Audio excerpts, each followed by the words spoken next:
Recording start. देखो जैसे मैंने कहा अभी कि वेपर फेज का मतलब क्या हुआ कि कोई भी चीज दो फेज में हो सकती है। गैस है, जरूरी नहीं है कि गैस है जो वो गैस फेज में ही रहेगी, ये वेपर फेज में भी हो सकती है और लिक्विड फेज में भी हो सकती है। आप इसको ठंडा कर दो, आपने देखा होगा सॉलिड CO2 भी बोलते हैं, सॉलिड CO2 यानी सॉलिड फॉर्म में होता है। CO2 तो CO2 है ना, लेकिन ये सॉलिड फॉर्म में भी हो सकता है, लिक्विड में भी हो सकता है, गैस में भी हो सकता है, यानी वेपर फेज में भी हो सकता है। तो इसलिए हम उसे वेपर फेज को थोड़ा सा हाईलाइट कर देते हैं कि वेपर में ही होना चाहिए। अब देखो पार्शियल प्रेशर का मतलब क्या होता है कि सपोज करो यहाँ पे 2-3 आदमी है, ये तो एक गैस जितना प्रेशर लगा रही है सॉल्यूशन में, ठीक है, जैसे मैंने ये लिख दिया। अब मैंने कहा बताओ ऑक्सीजन है जो वो इस सॉल्यूशन में कितना प्रेशर लगा रही है, तो वो हो जाएगा पार्शियल प्रेशर ऑफ ऑक्सीजन। यानी एक, जैसे 3 लोग हो आप लोग, ABC 3 हो, अब ABC 3 लोग यहाँ पे इस दीवार को धक्का दे रहे हो, ठीक है, तो आप तीनों ने लगाया जो प्रेशर है 30 mm लगा दिया।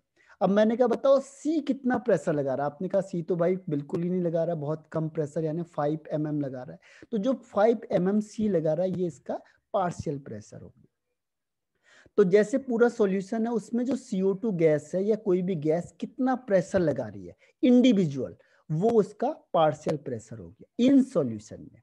तो that is called its partial pressure. देखो धक्के तीनों लगा रहे हैं, यहाँ पे प्रेशर तीनों लगा रहे हैं, लेकिन मैंने कहा बताओ C कितना लगा रहा है, तो आपने C तो बहुत कम लगा रहा है 5। मैंने कहा अच्छा बताओ B कितना लगा रहा है इस पे, आपने कहा B तो अच्छा लगा रहा है 15। मैंने कहा A कितना प्रेशर लगा रहा है, आपने कहा 10। तो एक इंडिविजुअल का प्रेशर इन सॉल्यूशन में that is called its partial pressure, यानी the pressure exerted by individual gas in solution is called its partial pressure. The pressure exerted by individual gas, देखो इंडिविजुअल जैसे C इंडिविजुअल है, oxygen individual है, solution में एक individual gas जितना pressure लगा रही that is called its partial pressure. तो अब मुझे रिप्लाई करके बताओ कि ये आपको कॉन्सेप्ट समझ में आया।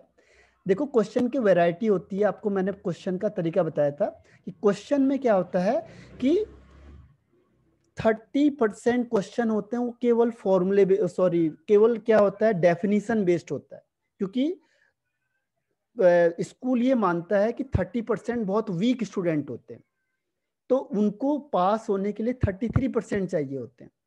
इसीलिए 30% जो क्वेश्चन आते हैं वो डिफाइन या केवल डिफाइन पे आते हैं कि इसकी डिफाइन बता दो। उसके बाद 30 से लेके 65 तक यानी कि 30% और 30 से 40 तक के क्वेश्चन होते हैं जो वो आते हैं आपके कॉन्सेप्चुअल बेस्ड क्वेश्चन, जैसे मैंने अभी कहा आपको, अभी एक और क्वेश्चन पूछूंगा आपसे। और फिर आता है न्यूमेरिकल क्वेश्चन। तो इस तरीके से क्वेश्चन बटे होते हैं, ठीक है। ऐसा नहीं है कि सारा एक ही टाइप का क्वेश्चन आता है, सारे टाइप के क्वेश्चन आते हैं अलग अलग वैरायटी के। तो ये हेनरी लॉक कई बार पूछा हुआ, आपको मैं पेपर भेजता भी हूँ उससे प्रीवियस ईयर के, तो आप देखोगे कि 10 ईयर्स में से कम 4 या 5 टाइम्स पूछा होगा स्टेट हेनरी लॉ, ठीक है। तो आप देखो यहां तक आपको सबको समझ में आ गया होगा मेरे ख्याल से हेनरी लॉ किसे कहते हैं, ठीक है। हेनरी लॉ का मेरे ख्याल से सबको समझ में आ गया होगा। अब इसका फॉर्मूला देखो, P is directly proportional to X, X means mole fraction. Solubility को मोल फ्रैक्शन भी कहते हैं, इसीलिए यहाँ पे मोल फ्रैक्शन। अगर हम प्रोपोर्शनल साइन हटाते हैं तो एक कांस्टेंट आता है दैट इज कॉल्ड KH। एक फॉर्मूला और याद कर लो, देखो ये यहाँ पे KH इज हेनरी कांस्टेंट, क्योंकि किसने दिया था इसे, हेनरी ने। तो बोला भाई हेनरी के नाम से इसे क्या कहेंगे हम, हेनरी कांस्टेंट। तो KH इज हेनरी कांस्टेंट, ठीक है। तो ये फॉर्मूला याद रखना है, न्यूमेरिकल आएगा तो इस फॉर्मूले के बेस पे न्यूमेरिकल आता है। इसमें 2 फॉर्मूले हैं, एक और बता देता हूं मैं आपको, बाकी हेनरी लॉ का कोई फॉर्मूला नहीं है, केवल 2 ही फॉर्मूले हैं। इसको देखो सिंपल, आपको मैंने क्या बताया अभी, partial pressure of gas in vapour phase is directly proportional to the mole fraction, या फिर solubility of gas in solution. बस सिंपल है, जो मैंने आपको कहा उसी को मैंने किसमें बदल दिया, स्टेटमेंट में बदल दिया। अगर प्रोपोर्शनल साइन हटाते तो कभी भी कांस्टेंट आता है, क्योंकि ये किसने दिया था, हेनरी ने दिया था, इसलिए इसे कहेंगे हेनरी कांस्टेंट। तो ये फॉर्मूला आपको याद रखना है, P is equal to KHX, यानी pressure is equal to Henry constant into mole fraction, ठीक है। क्लियर हुआ यहाँ तक? एक और फॉर्मूला बता देता हूँ फिर मैं आपको, रिप्लाई कर दो, अगर किसी को नहीं आया तो एन लिख दो, आ गया तो यहीं पे याद कर लो। देखो कोई बहुत बड़ी चीज नहीं। वेरी गुड विनीत, अंबिका, तनिष्का, ऋषभ, अभिषेक, श्रुति, वेरी गुड। ठीक है, इसलिए मैं बार बार रिपीट करता हूँ कि आपको याद हो जाए। वो यहीं पे याद करोगे, हमें पीछे करने की जरूरत नहीं है। आप क्वेश्चन आंसर ज्यादा करो। अगर आप चाहते हो एक्चुअल में आपको कमांड आनी चाहिए, तो जितने मैं क्वेश्चन देता हूँ सारे क्वेश्चन करो, और क्वेश्चन भी पूछो, क्योंकि मेरे पास बहुत क्वेश्चंस हैं। Mains level to advance level तक भी क्वेश्चन है, लेकिन मेंस लेवल भी करो तो भी उससे क्या होता है, देखो माइंड की ग्रोथ होती है। जितना आपका माइंड ज्यादा अच्छा चलेगा, आप एक चैप्टर को 1 आवर्स में खत्म कर सकते हो केवल। अगर आपका अच्छा माइंड चलेगा, जैसे मैं रिवीजन कराऊंगा तो एक चैप्टर आपका 1 घंटे भी नहीं चलेगा, 45 मिनट में ही फिनिश हो जाएगा। ठीक है, तो उसके लिए माइंड है। और माइंड कब होता है, जब आप उसको प्रैक्टिस में लाते हो, यानी क्वेश्चन आंसर करने लग जाओ। उसके जितने मैंने क्वेश्चन दिए सारे क्वेश्चन को करने लग जाओ, तभी क्वेश्चन ज्यादा देता हूं मैं।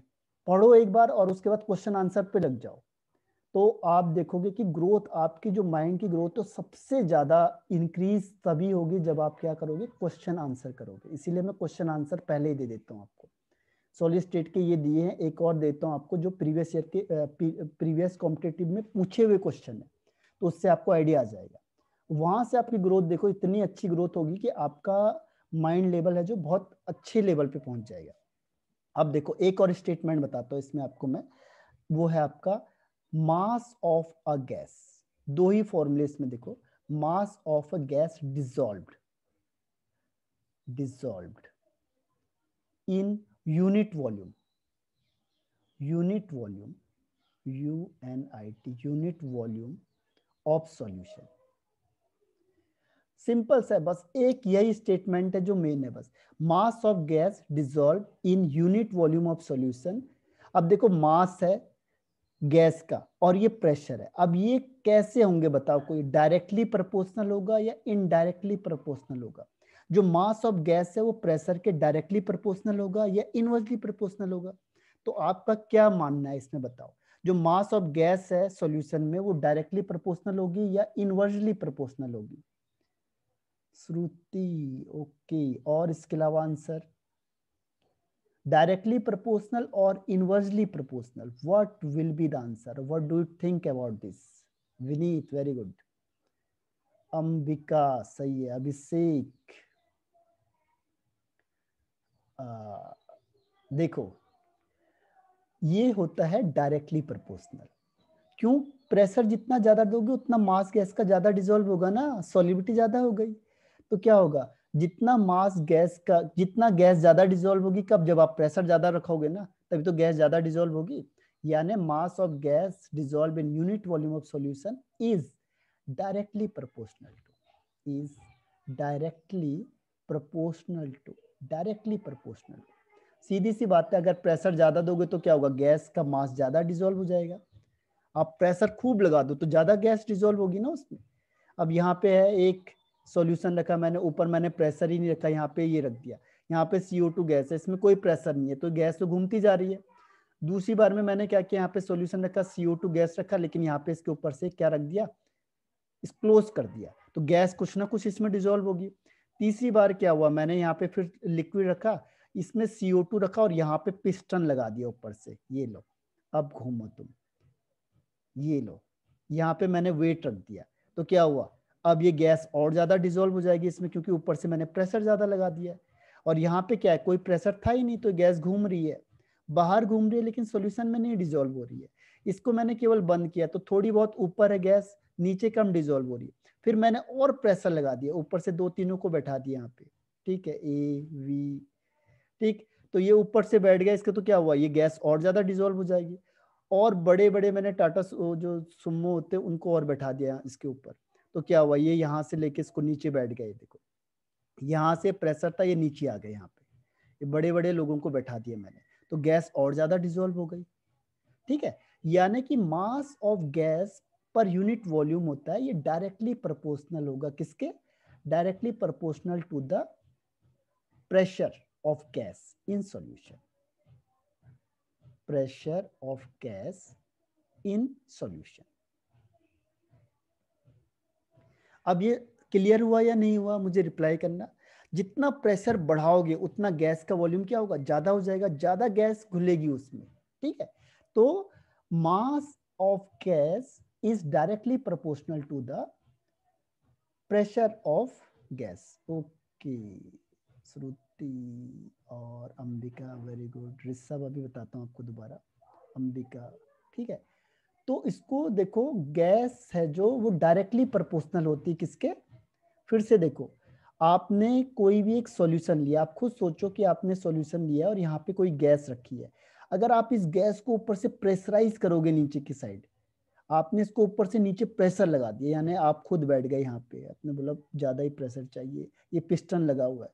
अब क्या हुआ, जैसे आप यहाँ बैठ गए तो ये पिस्टन कहाँ आ जाएगा, अब ये बिल्कुल नीचे आ जाएगा यहाँ पे। सोचो, अब पहले ही ऐसे था, पिस्टन ऊपर था, आपने कहा मैं खुद बैठ जाता हूँ यहाँ पे, ठीक है।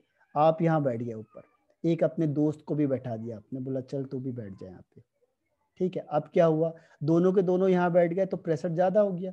अब CO2 गैस यहाँ घूम रही थी, अब ये ऊपर से गैस आई नीचे आ गए, अब ये CO2 यहाँ चली गई, तो बताओ सॉलिबिलिटी किस में ज्यादा होगी, ठीक है। अब वाटर जो यहाँ पे आपने सॉल्वेंट लिया था उसमें सॉलिबिलिटी किस केस में ज्यादा होगी, ए वाले में या बी वाले में। बी है जब ये पिस्टन नीचे आ गया, और ए है जब ऊपर था, तब आपने दो बैठ गए इसके ऊपर से। तो किस केस में सॉलिबिलिटी ज्यादा होगी, ए में या बी में, रिप्लाई करके बताओ मुझे जरा, ए और बी किस केस में सॉलिबिलिटी ज्यादा होगी। हाँ, अभिषेक, विनीत, ऋषभ, वेरी गुड, ठीक है। तो सॉलिबिलिटी मतलब जितना प्रेशराइज ज्यादा करोगे उतना क्या होगा, सॉलिबिलिटी बढ़ जाएगी। आपने क्या किया, यहाँ 3 लोगों को बैठा दिया, आपने कहा चलो ये अच्छा नहीं है, एक और दोस्त खाली बैठा था उसको भी बोला चल यहाँ ऊपर बैठ जा। अब क्या हुआ, अब ये और नीचे चली गई, देखो ये क्यों, प्रेशराइज ज्यादा हो गया। तो जितना प्रेशर आप ज्यादा लगाओगे उतना जो गैस है, गैस का मास ऑफ गैस वो भी क्या होगा, डायरेक्टली प्रोपोर्शनल टू प्रेशर। उतना जितना प्रेशर आप ज्यादा लगाओगे उतना गैस का मास क्या होगा, ज्यादा डिसॉल्व हो जाएगा सॉल्यूशन में। यहाँ पे ऊपर ऊपर थी गैस ज्यादा, सॉल्यूशन में कम थी, यहाँ घुल गई, यहाँ और ज्यादा घुल गई, ठीक है। तो इसने एक स्टेटमेंट दिया एक और, इसका मतलब mass is directly proportional to pressure. अगर हम प्रोपोर्शनल साइन हटाएंगे तो एक कांस्टेंट आता है, दो ही फॉर्मूला आपके पास हैं, देखो KHP। अब आपको बताया था मैंने KH क्या है, KH is Henry constant, Henry constant, ठीक है। तो ये कॉन्सेप्ट समझ में आया। देखो दो डिफाइन है, दो डिफाइन बिल्कुल याद कर लो। पहली वाली ज्यादा चलती है, ये वाली कम चलती है, लेकिन इसमें न्यूमेरिकल क्वेश्चन है आपके पास, इसके बेस पे न्यूमेरिकल क्वेश्चन है। जब आपको पूछा जाएगा स्टेट हैंडी लॉ तो पहले वाला स्टेटमेंट देना आपने, ये वाला नहीं देना है, क्योंकि ये बाईपास है, ये मतलब एज ए न्यूमेरिकल को हम सॉल्व करते हैं, लेकिन जो मेन माना जाता है वो पहले वाला माना जाता है, ठीक है। तो अब बताओ किसी को इसमें दिक्कत, एनी किसी को नहीं आया समझ में तो यू कैन रिप्लाई मी। हाँ, व्हाट इज बेंट, अभी बताता हूँ बेंट का मतलब, ये आपको एप्लीकेशन में आएगा बेंट का, ठीक है। तनिष्का भी एप्लीकेशन में हम पढ़ेंगे तो उसमें बेंट आएगा आपके पास। बेंट अभी बताता हूँ, बेंट होता है एक तरीके की डिजीज होती है जिसमें बहुत तेजी से कांस्टेंट की वैल्यू क्या है, हाँ वही बता रहा हूँ अब मैं। 5 मिनट बचे हैं बस केवल, तो इसमें मैं आपको क्या बताता हूँ, देखो मैं बताता हूँ आपको कैरेक्टरिस्टिक्स ऑफ, फिर एप्लीकेशन है, इसके तो बहुत सारी चीजें हैं, देखो हेनरी लॉ के कैरेक्टरिस्टिक्स ऑफ हेनरी कांस्टेंट। पहली चीज क्या है, वो कहता है कि डिफरेंट गैस के लिए जो वैल्यू ऑफ KH है, वैल्यू ऑफ KH ये भी क्या होगा, डिफरेंट होगा। ये नहीं है कि मैंने कहा ये कांस्टेंट है तो सबके लिए फिक्स होगा, ठीक है।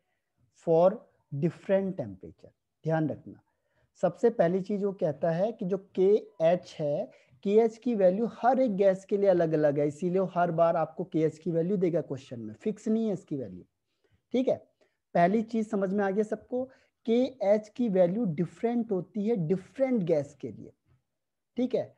डिफरेंट गैस के लिए KH की वैल्यू डिफरेंट होगी, ये नहीं कि आपको एक बार मैंने KH की वैल्यू दे दी तो वही चल रही है पूरे साल, हर एक गैस के लिए KH की वैल्यू डिफरेंट होगी डिफरेंट टेम्परेचर के लिए। दूसरी चीज जो कहता है कि KH की वैल्यू को बढ़ाएंगे अगर टेम्परेचर बढ़ेगा, तो टेम्परेचर बढ़ेगा तो KH की वैल्यू भी बढ़ेगी। और तीसरी चीज जो कहता है कि KH की वैल्यू बढ़ेगी तो सॉल्युबिलिटी क्या हो जाएगी, कम हो जाएगी। तो ये तीन कैरेक्टरिस्टिक्स हैं किसके, KH के। पहला, डिफरेंट गैस के लिए जो वैल्यू ऑफ KH होगी वो डिफरेंट होगी फॉर डिफरेंट टेम्परेचर। सेकंड है, with increase the value of with increase the temperature the value of KH increases। और third, with increase the value of KH solubility will be decreased। तो ये समझ में आ गया सबको, तो मुझे रिप्लाई कर दो। और चौथा है इसमें यस नो, मुझे रिप्लाई करके बताना। और इसमें 4 है, बस 4 ही इसकी वैल्यूज है। हाँ, एक बार रिप्लाई करके बता दो मुझे ये समझ में आया या नहीं आया आपको। Yes, okay. कोई है जिसको ये नहीं आया समझ में? इसके 4 पॉइंट है, देखो। ओके, तनिष्का, अंबिका, श्रुति, वेरी गुड। याद कर लो इसे, देखो मेरे साथ साथ याद कर लो इसे। पहला जो KH होता है, KH की वैल्यू डिफरेंट होगी डिफरेंट गैस के लिए। दूसरा, KH की वैल्यू बढ़ेगी टेम्परेचर बढ़ने के साथ साथ। तीसरा है, KH की वैल्यू बढ़ेगी तो सॉल्युबिलिटी कम होगी। चौथा, इसमें जो KH की वैल्यू होती है वो किस पे डिपेंड करती है, प्रेशर पे। प्रेशर की यूनिट और KH की यूनिट सेम होती है, ठीक है। तो इसको हटाता हूं मैं, दूसरा लाते हैं। अब देखो, 1 सेकेंड 1 सेकेंड।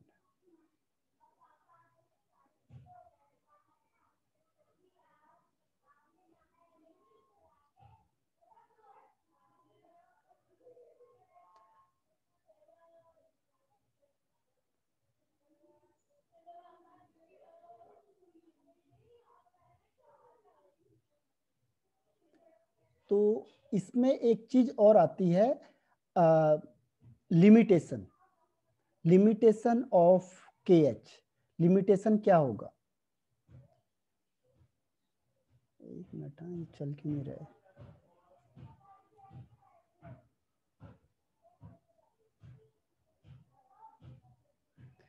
इसमें एक और वर्ड आता है लिमिटेशन का, फोर्थ वन इज लिमिटेशन।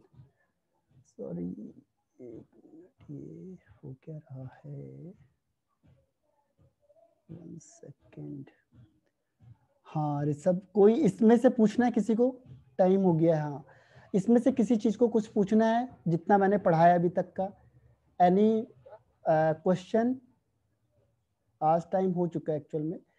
कोई क्वेश्चन? बेंट बताओ। हाँ, बेंट में क्या होता है कि जब स्कूबा डाइवर्स, सुना होगा आपने, स्कूबा डाइवर्स होते हैं जो पानी के नीचे चले जाते हैं, ठीक है। तो जो ऑक्सीजन सिलेंडर जो ले जाते हैं, वो सिलेंडर में क्या होता है, नाइट्रोजन गैस भरी होती है ऑक्सीजन के साथ साथ, उसको डाइल्यूट करने के लिए।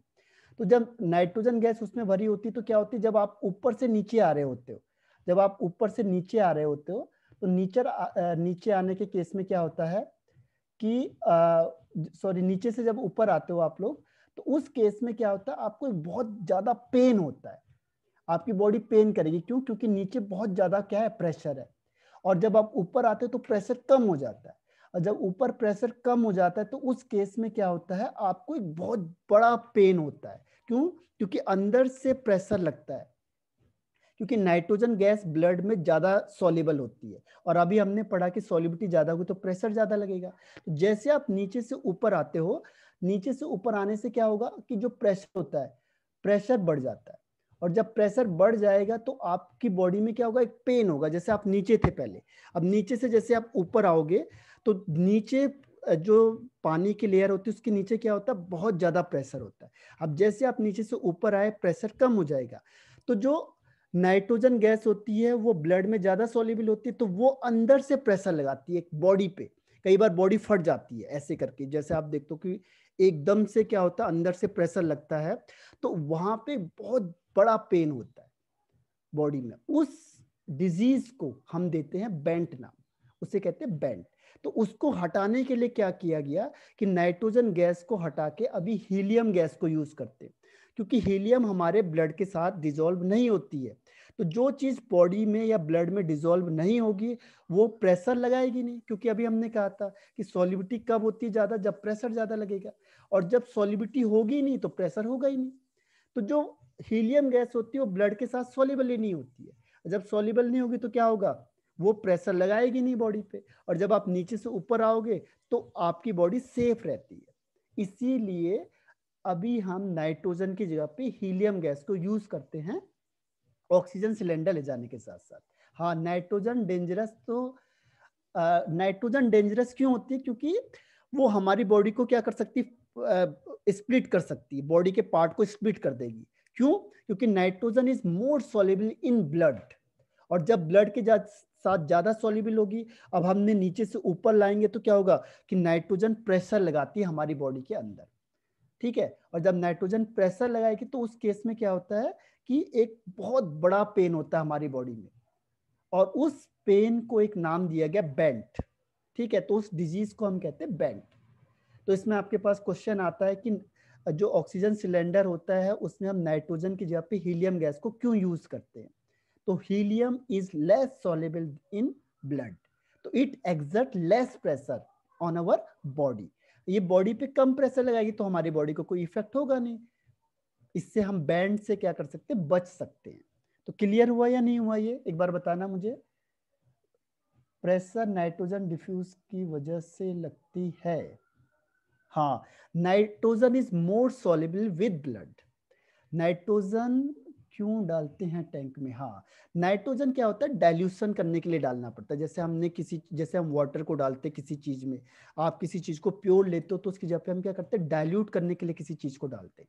हाँ, रिसर्व हो चुका है थोड़ा सा, देखो एक ये कॉन्सेप्ट को मैं समझा देता हूँ कि जब भी आप किसी चीज को लेते हो तो डाइल्यूट करने के लिए कोई ना कोई चीज मिलाना पड़ता है उसमें, डाइल्यूट करने के लिए, ठीक है। तो यहाँ पे हम क्या करते हैं कि जो ऑक्सीजन सिलेंडर होता है उसमें हम नाइट्रोजन को मिलाते हैं। हाँ, लिक्विड में होती है, लेकिन जब हम लेते हैं उसे तो गैस फॉर्म में आती है, क्योंकि ऑटोमेटिकली वो चेंज हो जाती है। जैसे एलपीजी होती है आपके पास, एलपीजी लिक्विड फॉर्म में होती है, लेकिन जब वो निकलती है तो किस फॉर्म में निकलती हो, गैस के फॉर्म में निकलती है, ठीक है। तो ऐसे ही होता है, ऑक्सीजन को आप पूरे गैस के फॉर्म में नहीं रख सकते ना, ऑक्सीजन तो आपको किस में रखनी पड़ेगी, लिक्विड फेज में रखनी पड़ेगी। नाइट्रोजन लिक्विड फेज में होगा, तभी तो मैंने अभी कहा आपको कि लिक्विड फेज या वेपर फेज। तो ऑक्सीजन लिक्विड फेज में होती है लेकिन जब आप उसे लेते हो तो किस फॉर्म में आती हो आपके पास, गैस में, लाइक एलपीजी, ठीक है। तो ये कॉन्सेप्ट क्लियर हुआ आपको या नहीं हुआ, एक बार मुझे रिप्लाई करना। ऑक्सीजन लिक्विड, हाँ, यस, ठीक है, वेरी गुड। तो उसे कहते हैं कौन सा, जो हार्ड पेन होता है, बहुत हार्ड पेन होगा आपकी बॉडी में, उस डिजीज को हम एक नाम देते हैं बेंट, ठीक है, वेरी गुड। तो जो भी क्वेश्चन होते हैं उससे पूछ सकते हो आप मुझे, चाहे ऑफलाइन में बाद में भी पूछ सकते हो। जितना आप डिस्कशन ज्यादा करोगे उतना आप लोग ज्यादा सीखोगे। तो आज की मीटिंग में यहीं पे ऑफ करता हूँ, ठीक है। इसमें बचा हुआ एक लिमिटेशन और सेकंड इज एप्लीकेशन। जो एप्लीकेशन एक आपने यहाँ पे डिस्कस कर लिया मेरे साथ, ठीक है, एक एप्लीकेशन यही है, बाकी बीवरेजेस है। तो good night and have a nice day and enjoy, और पढ़ाई करो और क्वेश्चन आंसर करो। मैं आज आपको कॉम्पिटिटिव क्वेश्चन भी देता हूँ, तो जितने ज़्यादा क्वेश्चन आप करोगे इट इज़ वेरी